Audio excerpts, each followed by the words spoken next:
New Delhi, the All India Loco Running Staff Association South Zone President said Saturday loco drivers handed a memorandum to leader of the opposition in the Lok Sabha Rahul Gandhi, blaming poor working conditions for recent train accidents.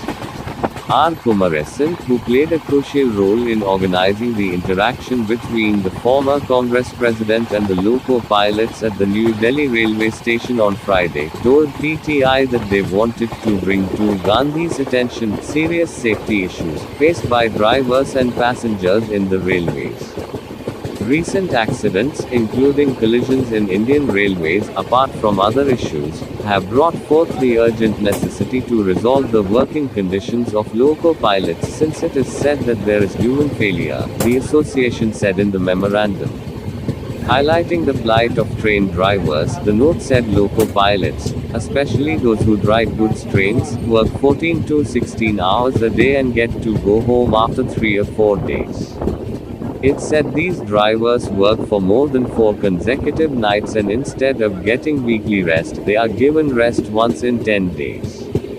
The memorandum said a task force on safety appointed by the railways in 2017 found that overshooting of red signals happens mostly when loco pilots return after inadequate weekly rest.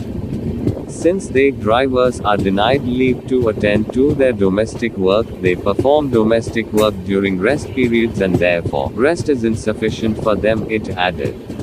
Whereas all staff are entitled to a weekly rest between 40 and 64 hours, but loco pilots are entitled to only 30, the note said.